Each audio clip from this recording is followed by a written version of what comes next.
Okay, I think we'll get started. I'm told that the opening plenary downstairs is finished. Thanks everyone for being here today at the Understanding Risk Forum. This is the first slot in our 2 days of technical sessions, so we're hoping to kick the whole forum off with a lot of energy and excitement for the rest of the week. So this session is called Making Urban Flood Protection More Accessible, Decoding Risks and Democratizing Assessment. We have a lot of great ground to cover, a lot of great presentations, so I suggest without further ado, we just dive right in. Why don't we start with some stylized facts about why we're here today.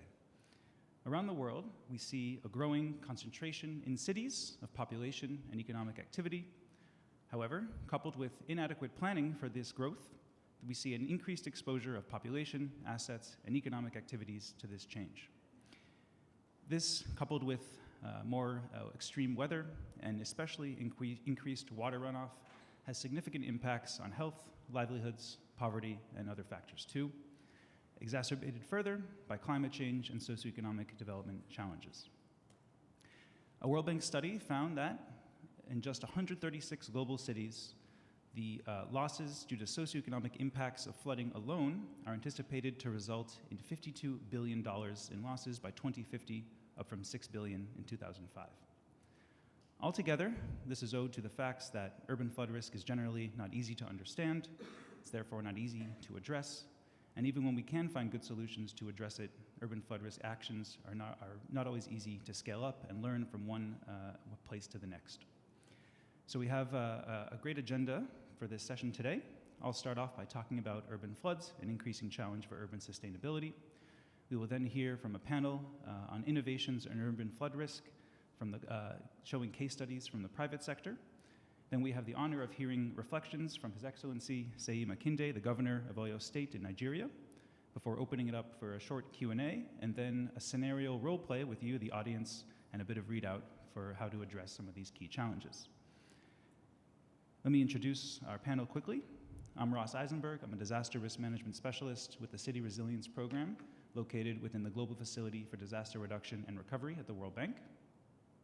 On our panel, we have Philip Ward, who's a full professor of global water risk dynamics at the Institute for Environmental Studies of Vrije Universiteit Amsterdam and senior climate adaptation and disaster risk management specialist at Deltares. At IVM, he is the head of the Water and Climate Risk Department.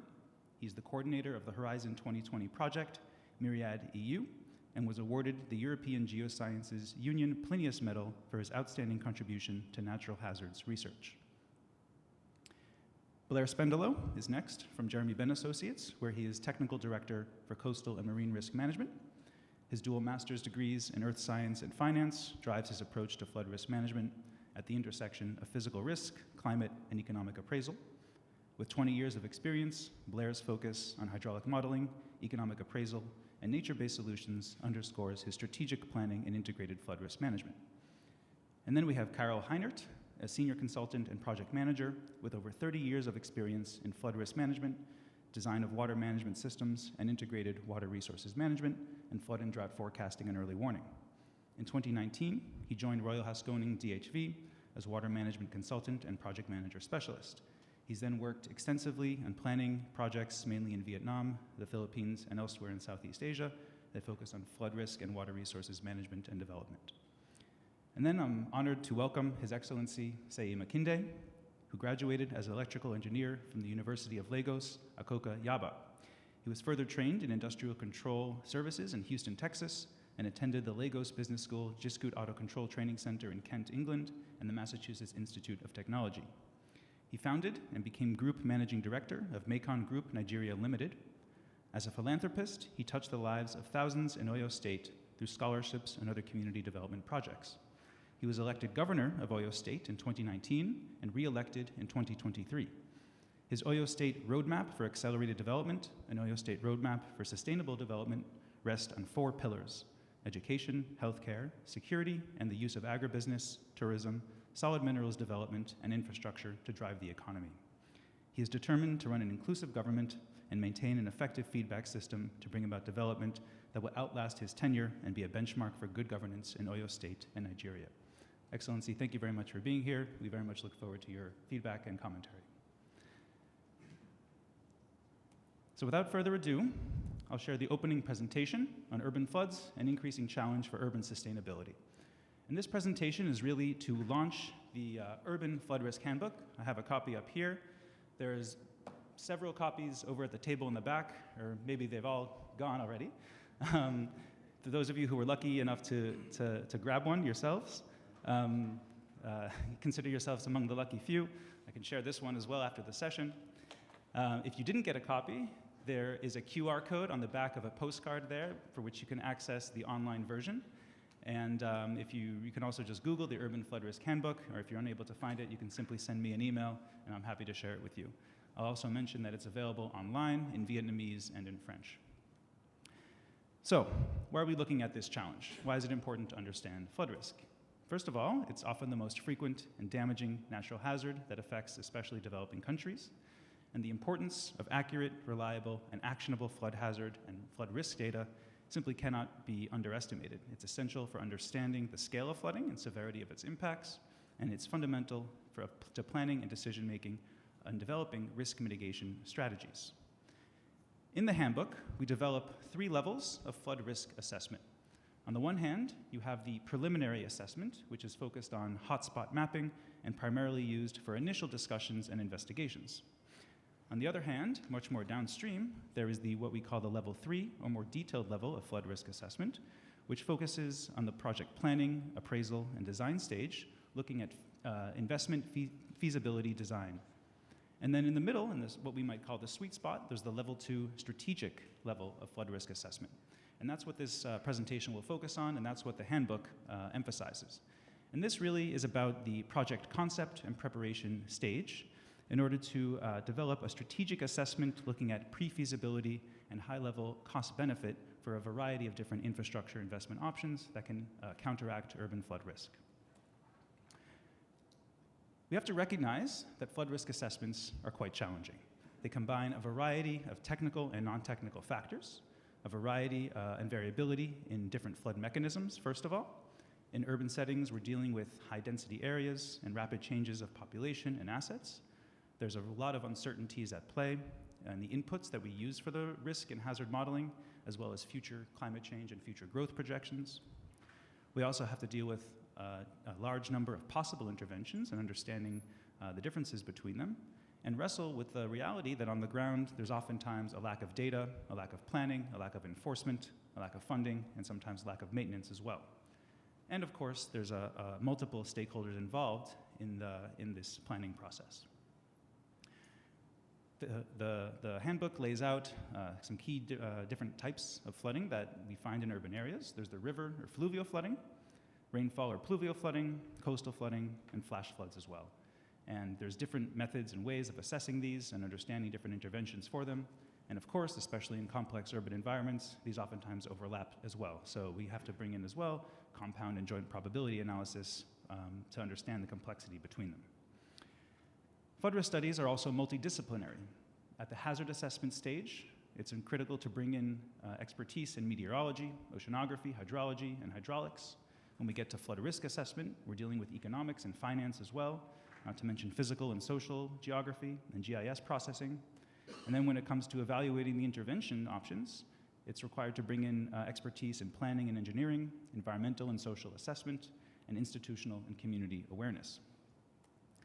So we developed this guidebook in order to provide really practical advice and information that is easy to adopt for the non-specialist, the non-technical expert in the field that has historically been rather specialized and focused on really quite specific technical expertise. And really for anyone that is interested in conducting a flood risk assessment in an urban setting. So we hope that in so doing, this will help improve the efficiency and cost effectiveness of conducting an urban flood risk assessment, improve the output quality and robustness of the results, ensure technical compliance with different industry standards, and help contribute to better decision-making and planning processes. Overall, we want this to result in greater consistency, compatibility, and comparability in outputs from one flood risk assessment to the next, so that we can learn from one to the next as well, and to support more effective and efficient delivery for projects and urban flood risk management programs and investments. We focus on the urban area, especially considering of course, as mentioned, the rate of urbanization in developing countries especially, how cities concentrate GDP, people, assets, and infrastructure, and the complexity of the analysis and the importance of understanding it to develop solutions. We built this handbook on top of a wide extent of academic textbook on urban flooding, lessons learned and experience from a wide variety of past flood risk assessments, and an extensive survey and feedback mechanism, including interviews with a variety of stakeholders and quality enhancement review from different specialists. The handbook is structured according to how you might actually go about conducting an urban flood risk assessment. So really homing in here on the practical nature and the practical tools that you need in order to get to some useful answers and useful tools to mitigate the flood risk in your city. So these phases are the inception phase, the hazard modeling phase, the risk modeling phase, the development of intervention options, and finally, the project closeout and project management. So going through these quickly, one by one, at the inception phase, it's really critical to develop a good definition of the aim of the project and the scope. So this includes considerations such as the specific aims that you want to accomplish in carrying out the assessment. What are the relevant types of flood hazards and consequences that the city faces? Who are the key stakeholders and the institutional setting at play?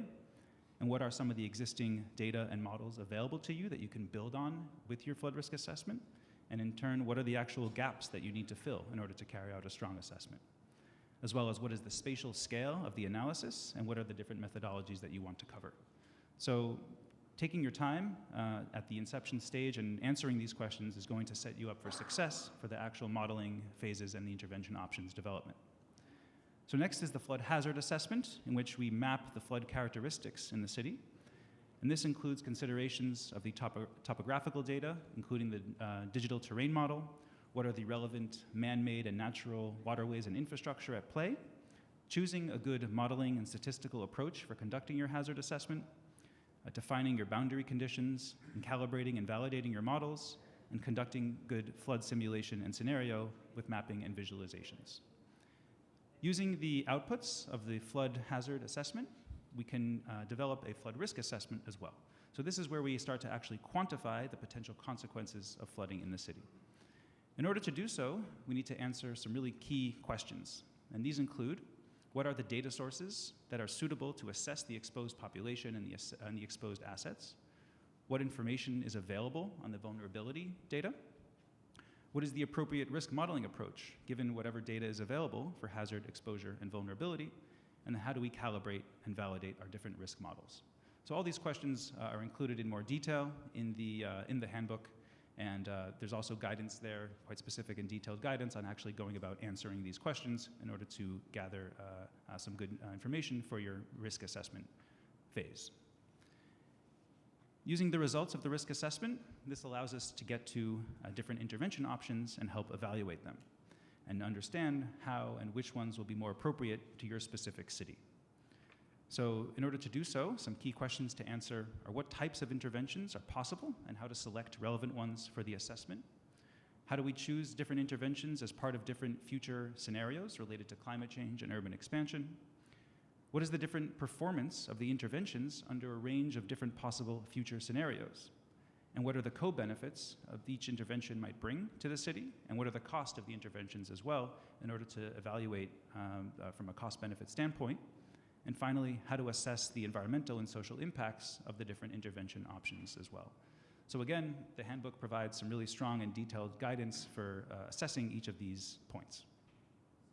The last phase is on the, it's throughout the project management, including the closeout. And this provides really practical tools and guidance in terms of conducting a procurement process to prepare for an assessment, actually executing the urban flood risk assessment project, how to handle the meetings and reviews, and then finally closing the project out in order to ensure success for future assessments that might be able to build on the results and learnings derived from it. In practice, I want to close with a few key takeaways. One is that despite all the guidance out there, flood hazard modeling and flood risk modeling is far from an exact science. This is owed to all the complexity that we discussed at the beginning of this presentation. Also critical to recognize that the quality and usefulness of the results is really dependent on the weakest link in the chain. And this is why it's critical to spend enough time at the start of the assessment on the inception phase so that you really can understand the aims and overall approach and objectives and what data and information and existing models are available to build upon. And finally, remember the 80-20 rule. Cost and time can really can escalate exponentially by attempting to achieve levels that go beyond the accuracy of a level 2 assessment. So you might be able to achieve 80% of the results rather efficiently and then end up spending 80% of your budget on the final 20%. And important to question, is that really a good use of the resources available to you? The handbook also includes case studies from a few different countries, including cities in Liberia, Suriname, the Democratic Republic of Congo, Tanzania, Indonesia, and Bangladesh, and I encourage you to check it out. Thanks very much, and I'll turn it over to the first of our presenters from our Private Sector Innovations panel, Philip Ward from Deltares.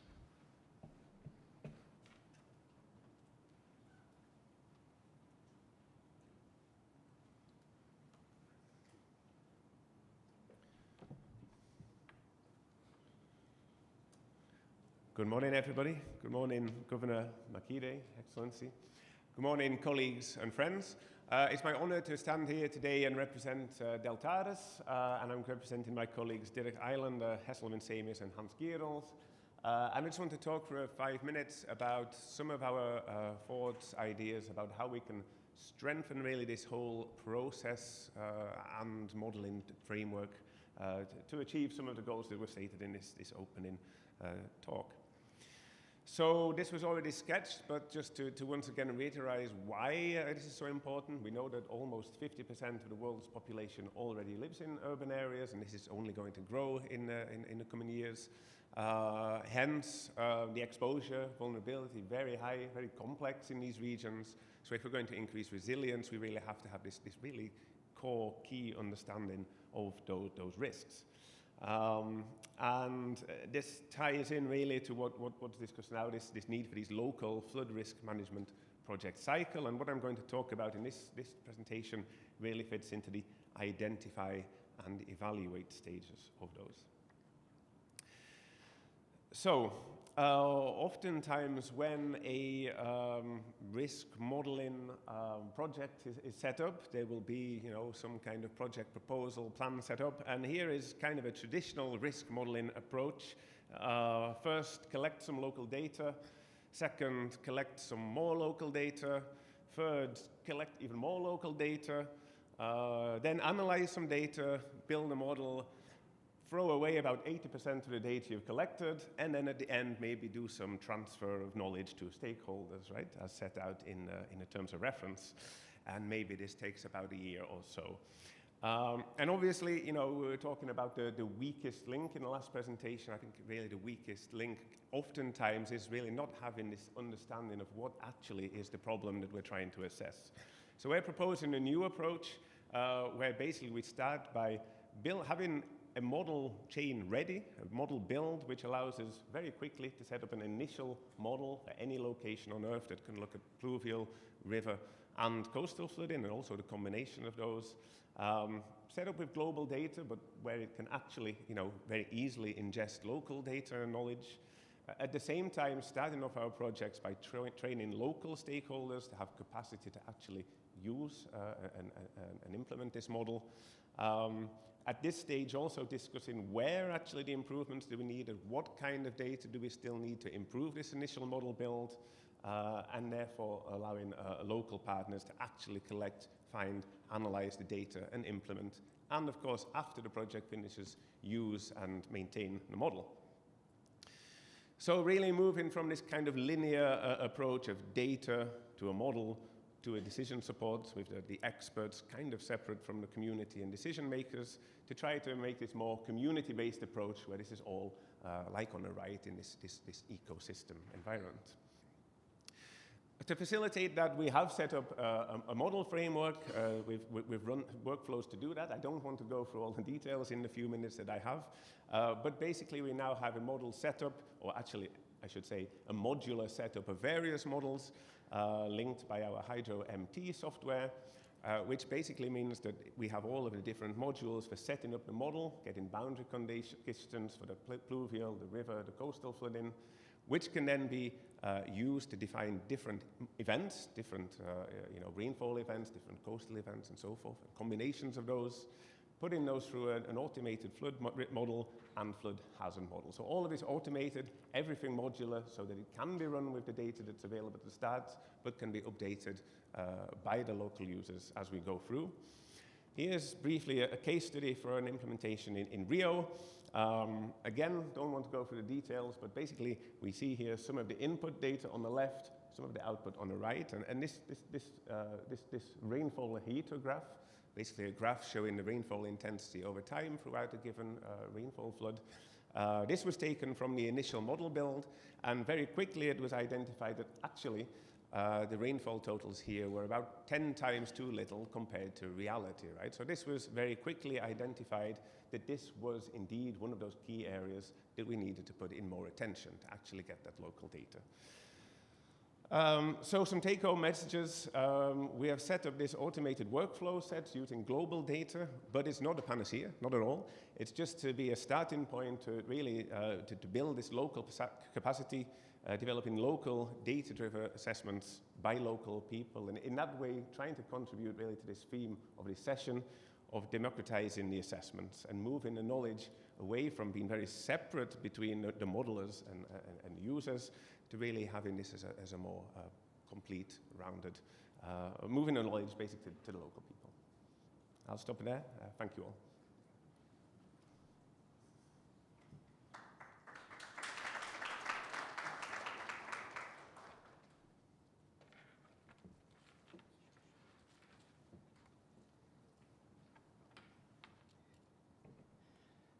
Good morning, everybody. I'll start by saying Philip here is the luckiest flood risk specialist I've known, because someone fits a lot of data into his budgets, completely unheard of. So you're very, very, very lucky to have such a friendly team leader from the bank to provide you with such resources. And that's sort of what I am going to hopefully illustrate, but I think it was for impact, right? Your statement, yes.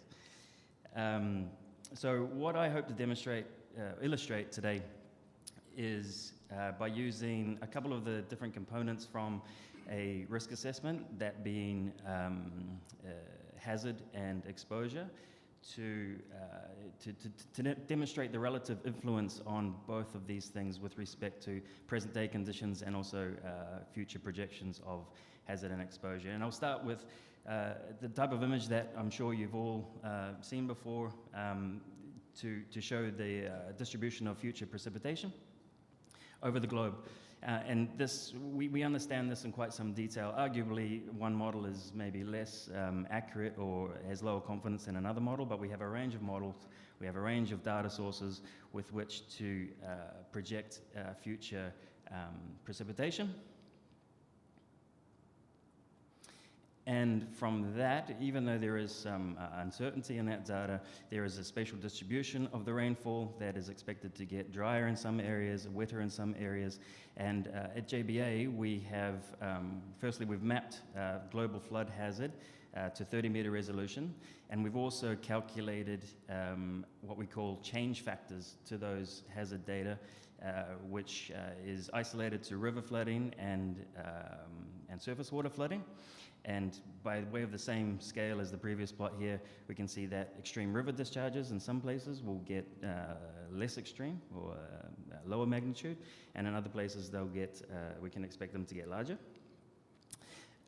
And then for surface water, similarly, and with respect to urban flood risk management, surface water is particularly important. Direct rainfall will impact the city, typically, generally, more commonly. Not all cities are on a river, but those changes in urban footprint, intensification of economic development, it all occurs in the cities, so surface water is obviously quite important as we focus on urban flood risk assessment. Okay, so we've talked about the hazard, and we have the data, we have the models at some quite granularity and some solid science behind those models that we can use to justify why we might choose to project future hazard in some certain way. We recently carried out a national flood risk assessment for Haiti, which asked us to also consider future flood risk, obviously through the components of hazard, but also in terms of exposure. Now, we know that the population of the world is growing, but how it grows and where it grows has quite some uncertainty to it. There is data, there is global scale data, not to the same granularity though in terms of spatial understanding of where that exposure will be in the future. So for Haiti, with the work we did there, we had a central estimate of national population growth. We were able to find from the literature some cases where we have some storylines from the SSPs, which sort of explains how that intensification might change relative to populations near the coast or away from the coast. But they are really quite divergent futures in terms of exposure. One more sustainable growth storyline might have us meeting similar population to present-day baseline or to the year 2000 baseline, whereas unsustained growth may have quite vast differences in terms of the growth of the population.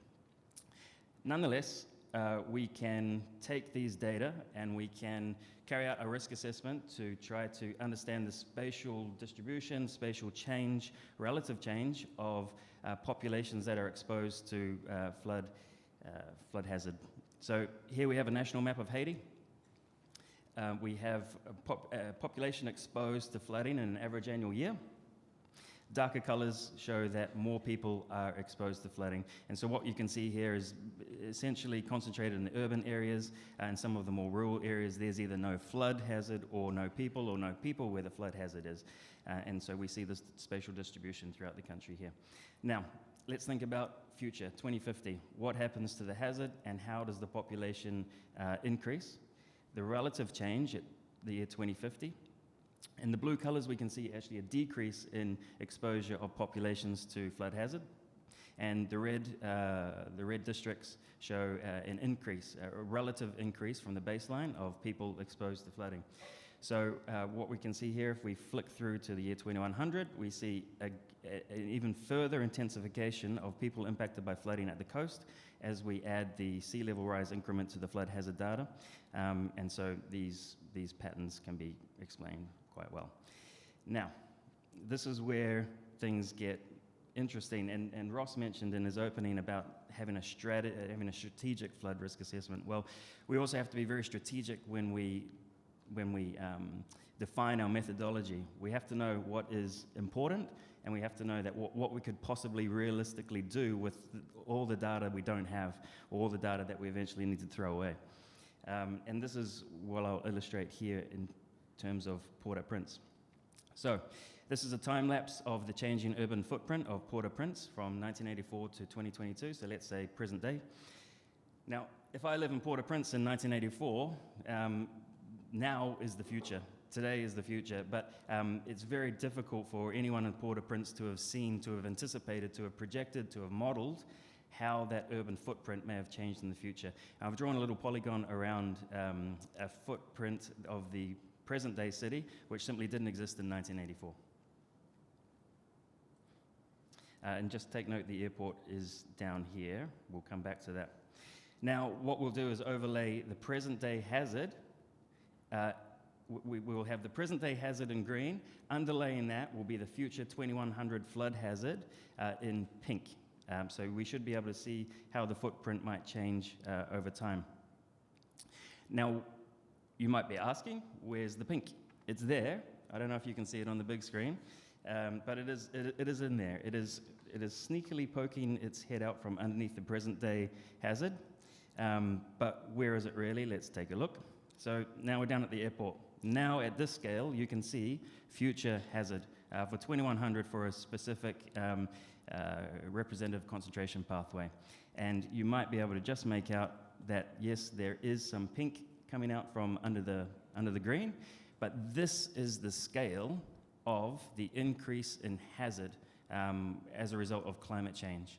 And hopefully you can get an appreciation for the scales that we're working at in terms of that increase in hazard, which is one of the critical components of a risk assessment, obviously, but against the development of the urban footprint, that scale is basically dwarfed. So just to summarize, we have all these models and data, and we can potentially, with some high degree of confidence, understand where the change in hazard may be in the future, but there are other components for which I would argue as a flood risk specialist that are much more difficult to project. There are ways of doing it, but they must come with the assumptions and an understanding of the limitations of any of the flood risk assessment work that we do. I would just like to acknowledge Naraya Carrasco from the World Bank, who allowed me to share the material with you today, and also the Climate Support Facility for funding the work in Haiti. Thank you.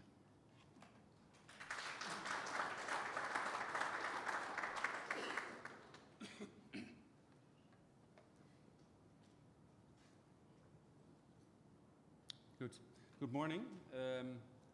Apology, I'm not going to show you beautiful maps, but I hope I can bring you an idea and something we've learned in a number of activities. So we're all in the business of climate adaptation, trying to minimize the impact of natural hazards on our societies.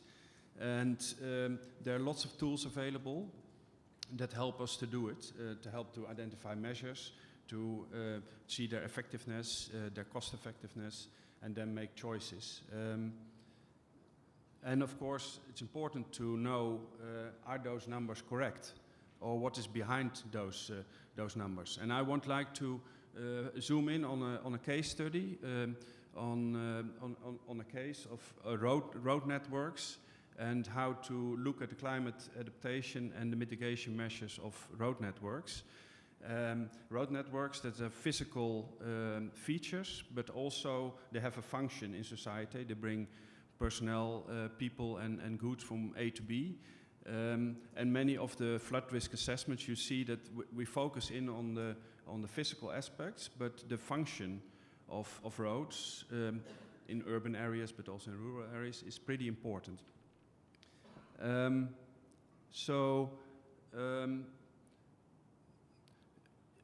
If we look at let's say the less tangible aspects of for example, flooding of a road or heat stress, cracking of roads, then you can assess the direct damage quite directly. But the indirect damage is often interpreted as a percentage of the direct damage, which means that if you think about measures, for example, and you use those tools to assess what is effective or not, you're also sort of zooming in on the physical aspects and less on the function of the road.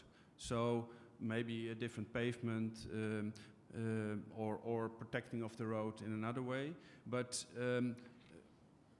elevation might not come up because you're not looking at outages, or for example, warehouses at a different location that you don't have to transport, but you still have time to go.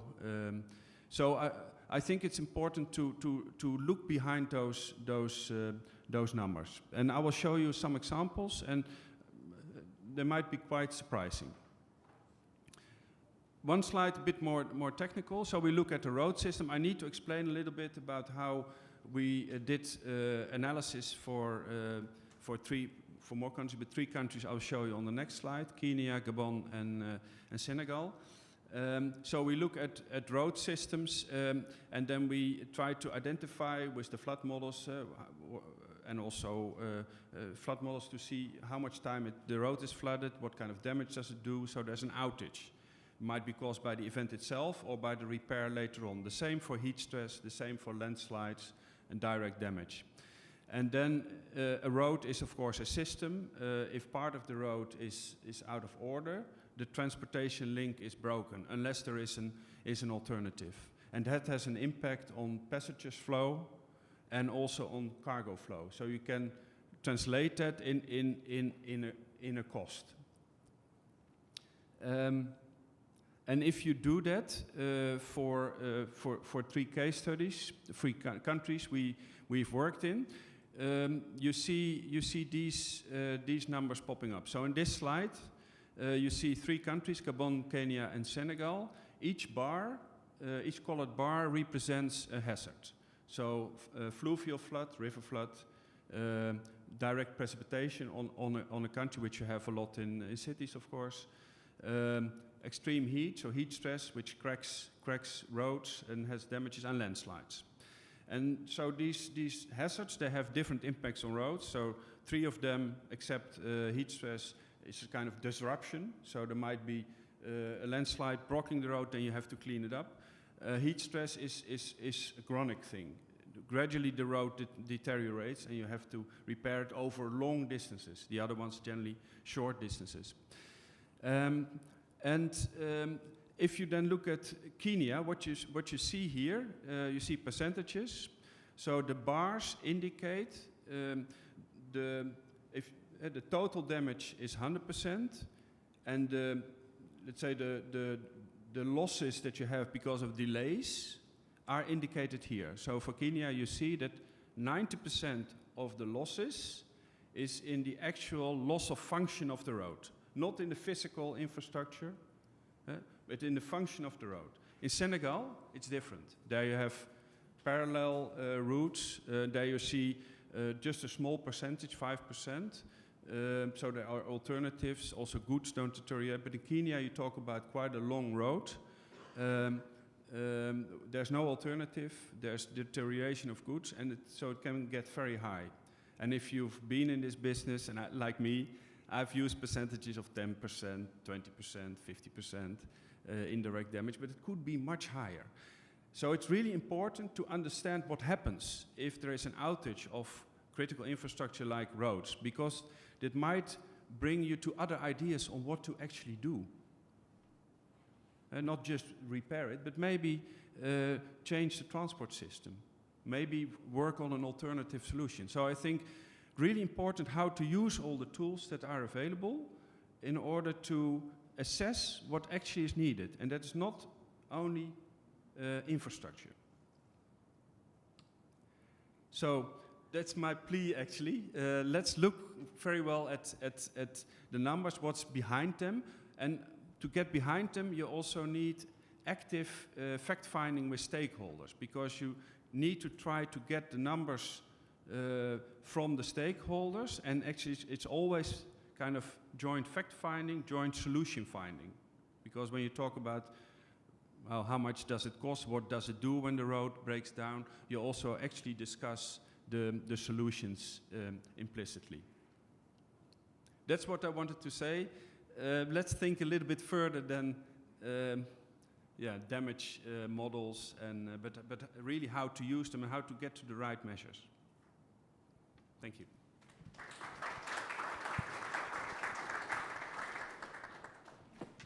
Thank you very much, Philip, Blair, and Carol. It is now my pleasure and honor to welcome to the panel His Excellency Seyi Makinde, Governor of Oyo State, Nigeria, for your reflections. We look forward to it. Thank you. Thank you so much, Ross. And let me use this opportunity to thank you and the team for inviting me for this presentation and session. Well, let me also thank the presenters, Philip, Blair, and Carol. Some of the things presented, I can relate with them because I happen to be a victim of the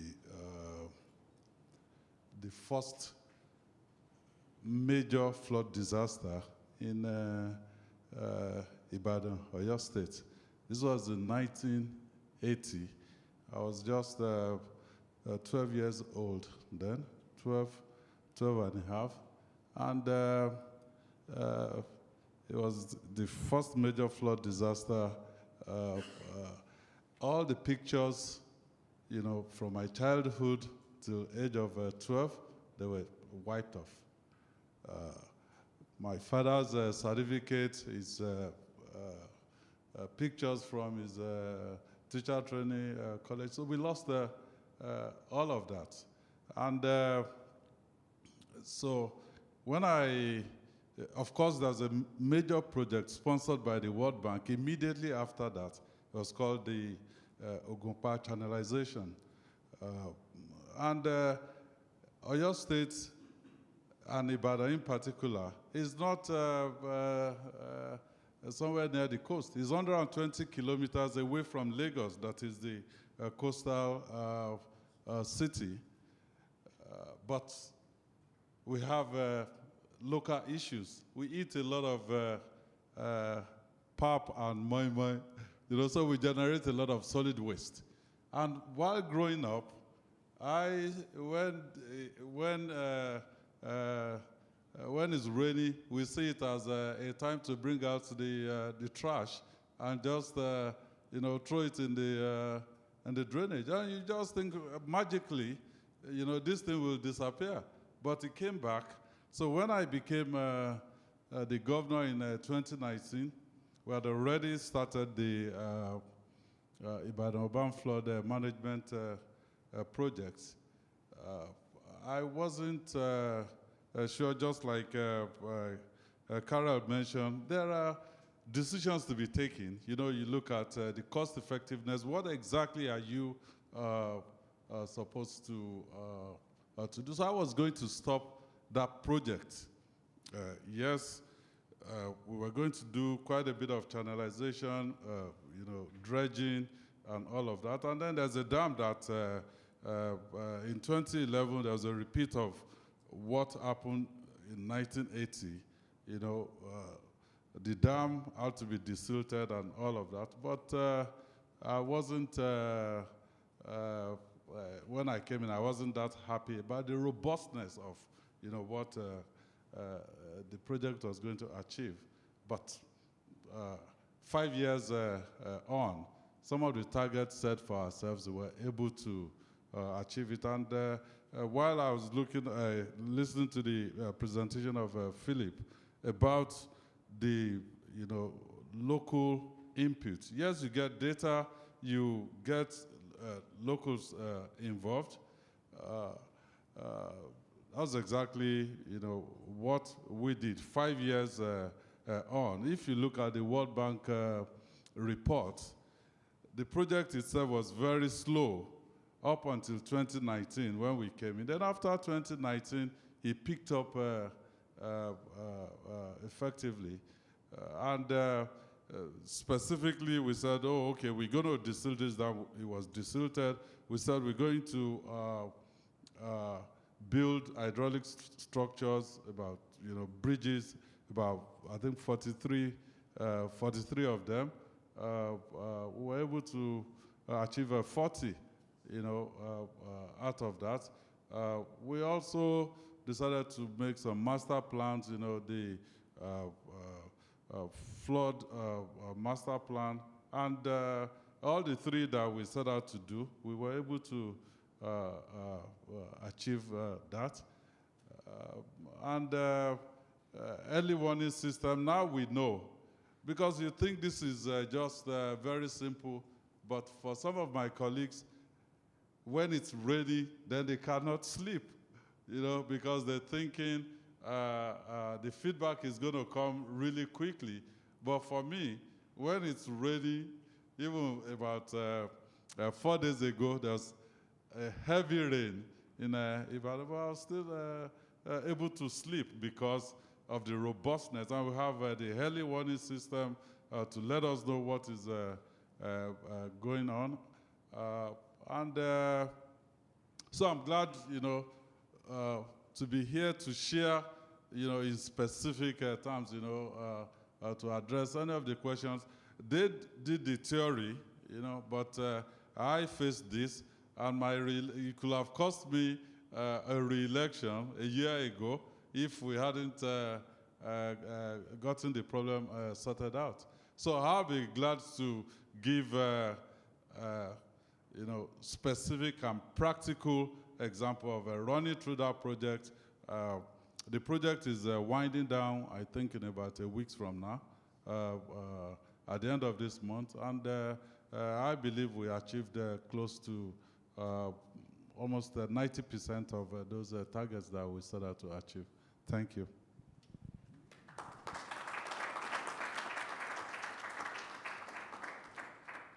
Thank you very much, Excellency, for these comments. We're very glad to hear about the success of the project, and we hope it continues, and for us to be able to continue supporting you in Oyo State. Thank you very much.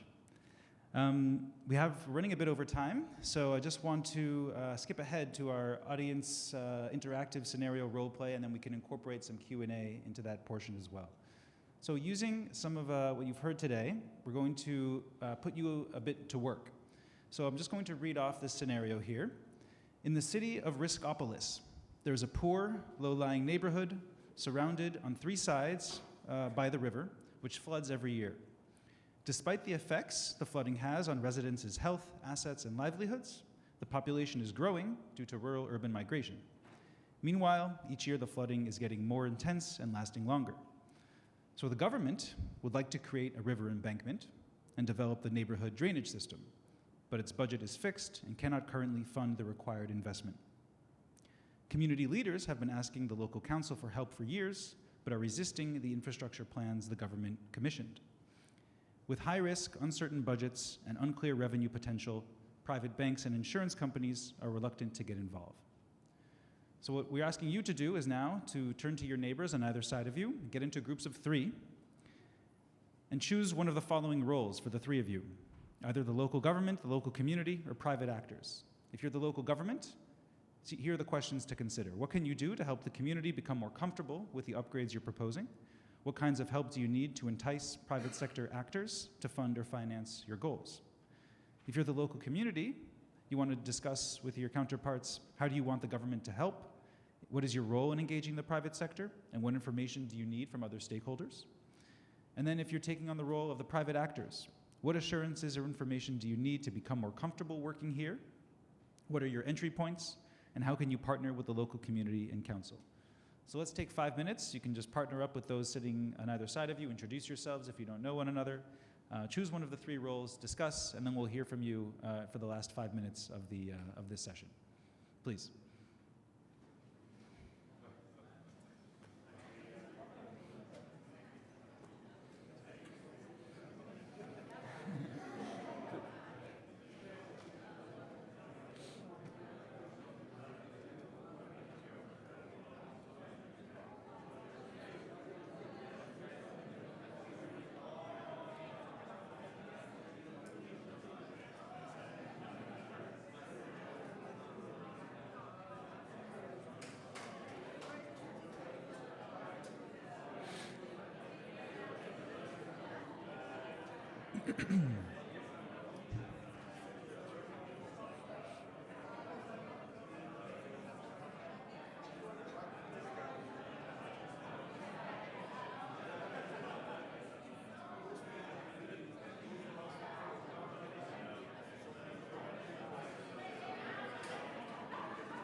So we're going to wrap it up in just one more minute.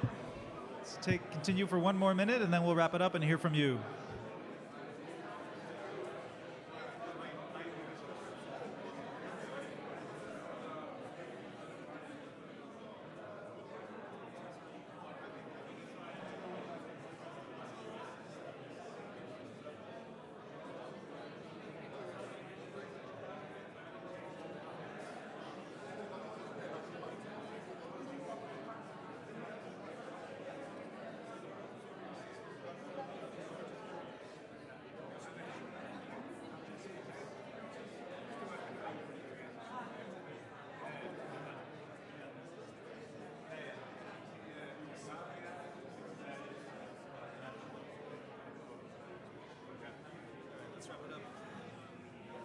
Okay, we're gonna come back to the plenary. It's great to see all this lively discussion, but we're gonna have to ask some of you to wrap up your discussions, and you get a chance to share your findings with everyone in the group. So if we can come back.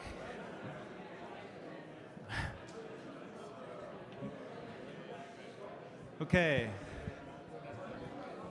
If we can come back to the room, if you can wrap up your discussions.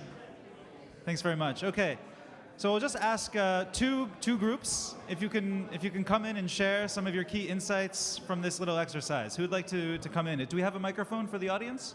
Yes, please, to this gentleman over here. As a result of our discussion, we have reached the conclusion that local government should approach community leaders who are volunteers and who can engage the community to provide manpower free of cost, because it is in their benefit to provide the drainage system, to have a drainage system. So people will contribute themselves, they will work free of charge, and they will work for themselves, for each other. And as regards budgets, with regard to provision of machinery, when the banks will see and the private actors will see that community is engaged and local government is providing an enabling environment, definitely they would come in and provide the finance which can be returned to them later on. This is what we have discussed. Thank you very much. Okay, are there any other viewpoints from any of the other groups, perhaps on this question of the free working, the free labor? Or any other groups who want to come in to share some of your reflections? We had a lot of lively discussion, so I'm sure there's some more feedback. Yeah.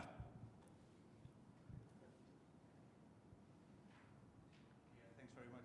In our group, the discussion was a bit about this local community and what actually are their, what is causing their resistance against the plans from the local government. Could it be that they are afraid of losing access to the river, or any kind of other functionality that they're currently using, but they're worried that if infrastructure is being in place, that they're losing it.